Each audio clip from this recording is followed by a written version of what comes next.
Hey, Rosie here with another online dating tip for you. Welcome to my YouTube channel. Today we are talking about top 10 things that are difficult to explain to your Muzungu boyfriend or your Muzungu husband. Our hearts beat to the city streets. We began to feel the fire. Number 1, dowry.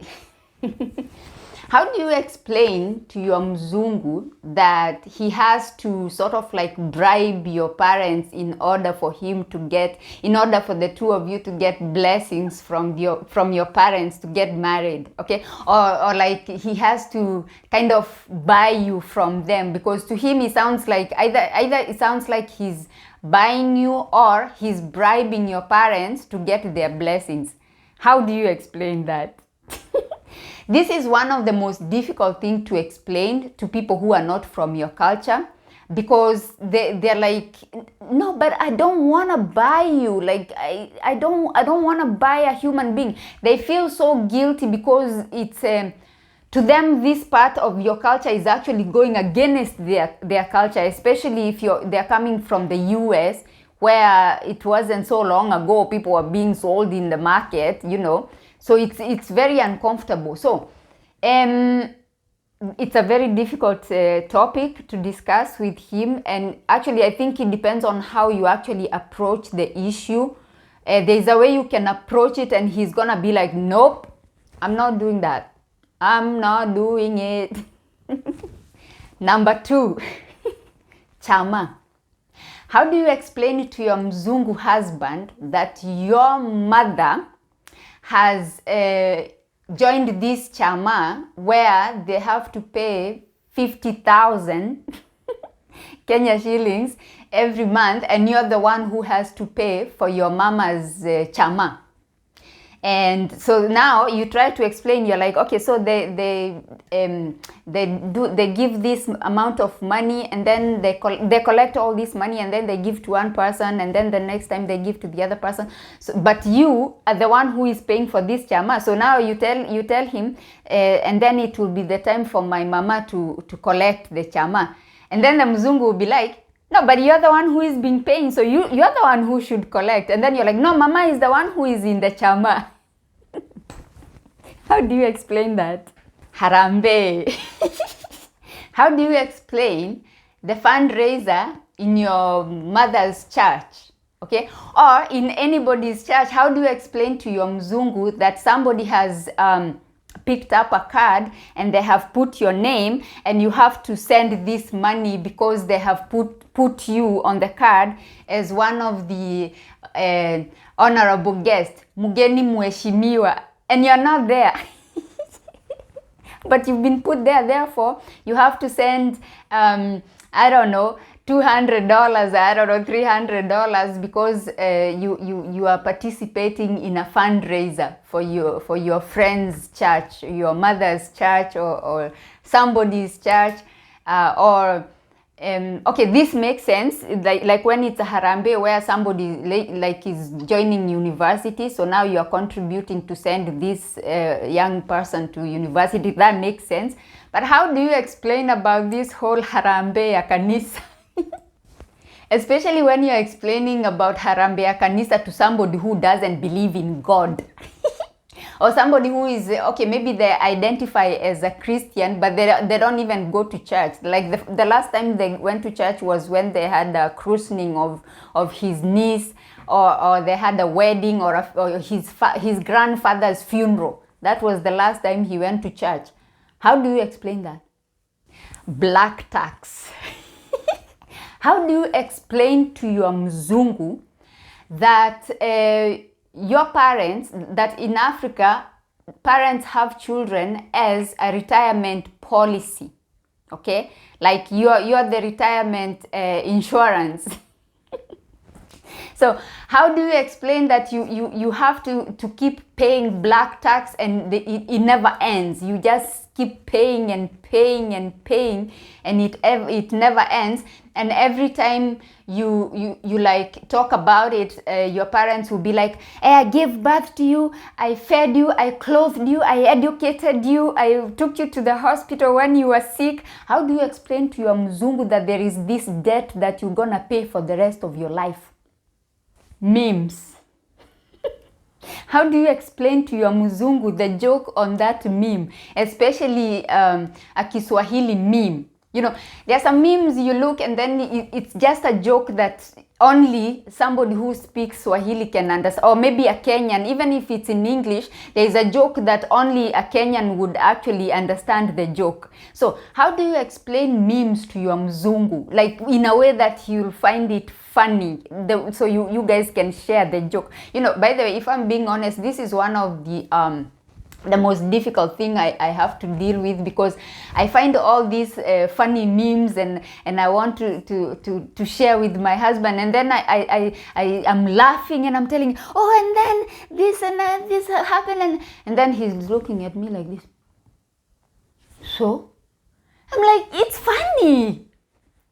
How is it funny? How do you explain memes to your mzungu husband or your mzungu boyfriend? Kitakuramba. How do you translate that to your mzungu husband or your mzungu boyfriend? Like when you say something will go wrong, if he does this, something will go wrong, or somebody did this and then kikamramba. You know, my sister did this and then this happened and then kikamramba. How do you explain? How do you translate kitakuramba or kiliniramba? Pesa ya matanga. Okay, how do you explain the funeral fundraiser that we usually have? Okay, so recently we actually lost a content creator on TikTok, and there's this American woman who decided to criticize us as Kenyans, as a country, as a whole country. She put us in a box and she decided to criticize everything that we do as a country. So anyway, in the comment section of that video, there was somebody who left a comment saying, instead of you just creating a video to criticize us, why don't you contribute to the funeral fundraising? And why don't you even like pin the pay bill on your video so people can contribute towards the funeral fundraising? Now, this woman came with a very rude answer to that comment. She was like, yeah, you beggars, you take advantage of anything, including funerals, just to beg for money, which shows she doesn't understand obviously the culture, because this whole funeral fundraising is not even about begging or about taking advantage of the funeral. It's actually about things that we do as a community to come together and lift this this burden together, just to take away the pressure from the family. And it doesn't even matter whether the family is wealthy or not. It's something that we do. It's just something that we do. We go there, we sympathize with them, we keep them company, we sing, we pray, we talk, we cry together with them, we cook, and of course we contribute the money to cater for whatever it is that we are going to cook. We don't expect the family to actually take out the money and then cook for us. Okay, we as the mourners, as the community, we go there, we contribute some money, we make some tea, we make some rice, we make some beans, we just make some food to warm up the place, because it's cold because of this this grief that has now befallen this family. So this woman did not understand the concept. And this is something that now I'm bringing it here to you. How do you explain to your mzungu husband that when somebody dies in your village, not even your relative, in your village, your neighbor, your somebody just within the community, how do you explain to him that you guys have to send some money to support that family? How do you explain to him that you have to be a part of that fundraising, because it's all about being a community, it's all about participating, because when something happens to your family, people will also come and participate, because there are some people who in the community, maybe they think they feel they're special, they don't want to participate with the communities, and then when something happens to them, nobody want to go there. So as you can see, it's not about the money, it's all about the support and the emotional support and coming together and feeling like somebody is there to lift you up. Like if you fall, there's somebody there who will catch you, you know. It's not just about the money. It's about the sense of community that we have as Africans. It's not even about Kenya. It's an African thing. That's what we do. If we hear news that, in that home somebody has passed away, everybody, they'll call each other on the phone, let's go. You go there, you just sit. You don't even have to say anything. You just hug them, and then you just sit and maybe listen to some music and just sit and keep them company. That's what happens. So anyway, I don't know how you're going to explain pesa ya matanga to your muzungu. Please leave your comments in the comment section. I would like to know about this. Now we are at number 8. How do you explain to your muzungu husband the reasons why you cannot leave your hair out? Like you cannot leave your natural hair out, especially if you have a type C hair and it's long. How do you explain to your mzungu that in order for you to actually just leave your hair out for a few hours, you would have had to fight that hair for 2 days? Wash it, you have to wash it, you have to deep condition it, you have to... How do you explain to your mzungu that you cannot leave your hair out? You have to have protective style because your hair is difficult to manage. How do you do that? Number 9. Okay, this is for those of you who are dating. Okay, those of you who are not married yet. Okay, so how do you explain to your mzungu that you need pesa ya sabuni? Okay, listen, this is where the two cultures actually kind of collide. They sort of like collide because in these Western cultures, you find after you've been with somebody on holiday or okay, let's say like for example, after you spend the night with somebody, okay, if a man takes some money and leaves on the bedside table, that's an insult. Like if they've had a good time, they did their thing, and then in the morning he wakes up, and then the woman maybe is still sleeping, and I think I have mentioned this before. The woman is still sleeping, and then he wakes up, maybe he needs to go to work early, so he gets ready, and then he takes some money, and then he leaves on the bedside table some money. That is considered an insult. But when it comes to the other side, let's say you as a Kenyan, for somebody to come and then you guys go to Mombasa, you have a holiday, you have a good time and everything, and then he goes back to his country and he doesn't leave you anything apart from maybe the gifts that he had brought for you when he was coming from his country. So now he boards the plane and then he goes back and he doesn't leave you anything. This is I don't know how I can explain, but anyway, this is about you, how you will explain this to your mzungu. But for me, I feel like let me help you out a little bit by sharing information.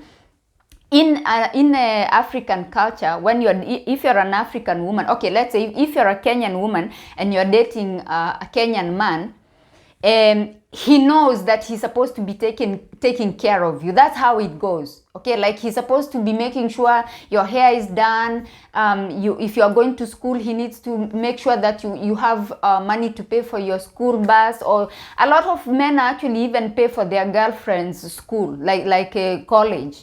If you're dating somebody who is able financially, they would even pay for your college. They might even go and speak to your father and they're like, okay, I'm gonna be marrying your daughter soon and I will pay for her college. They might even have a joke and say, maybe you can deduct from the dowry or something like that. So because the African man is being raised like that, he knows that he's supposed to take care of you. He's supposed to make sure you have money in your pocket. He's supposed to make sure you are taken care of. So if he spends a good holiday, or even if he spends the night with you, he'll ask you, oh, do you need anything? Do you need some money? And even if you say you don't need some money, you might find he'll just go to his M-Pesa and just transfer some money to your M-Pesa, because he wants to make sure that you have money. But now, explaining to your boyfriend Muzungu that, oh babe, before you leave, I need you to leave me some money, then he'll be like, excuse me, because now it sounds like you're charging him for the services. So now you've had a nice 10 days holiday in Mombasa, and then when you're just before you take him to the airport, or the day before you take him to the airport, is like, you're like, babe, can you leave me some money before you go? Then he's like, excuse me? Yeah, I need some money before you go. So now this now changes things, because he's like, okay, so now she's charging me for the services. What am I paying for? So for me, what I would advise you to do is to teach your man about your culture. Okay, so because I don't want you to be like, after he leaves, you're like, oh, he's a horrible man, he doesn't even leave me anything, alinifuliza. He just came, and because for him, he took you for holiday, he brought you some presents when he came, and then he took you for holiday, you had a good time. Okay, now if you didn't have a good time, that is your problem. But for you guys, the problem is that you're not honest. That is the issue. You're not honest. Also, you expect these men to be mind readers. Also, you expect them to know about your culture, and maybe they haven't read about your culture, so they don't know that they're supposed to leave you something small before they go. That's how it works. They don't know that. In fact, they think they might be insulting you if they leave you some money. So it's all, I think for me, I would say it's all about communication. It's all about communicating and making it clear what you expect, and just talking so you don't get offended, and also you don't offend him. Just make each other understand how, because this is an intercultural relationship. That is a different culture, and this is a different culture. So it's all about finding the common ground. Acting like you don't know each other when you visit your parents. You know, African parents, I think the generation, the older generation, don't really believe in this whole display of affection, you know, public display of affection. They don't believe in that, and some of them actually consider it disrespectful. You know, they're like, these children, they're just coming here, what are they trying to show me? Like, because when you have a Muzungu and then you go and visit your parents, and then he's all touchy and touching you and kissing you, and it's very disrespectful, guys. Because your father and your mother, they're like, what are they trying to show us? What are they trying to show us? Why are they being so disrespectful? But for you, for your Muzungu, he thinks that he's trying to show your parents how much he loves you. So it's really up to you to make it very clear that when you go to visit your parents, you need to act as if you don't know each other. If you sit on this chair, he should sit there. Don't pretend like you know each other. Don't smile at each other.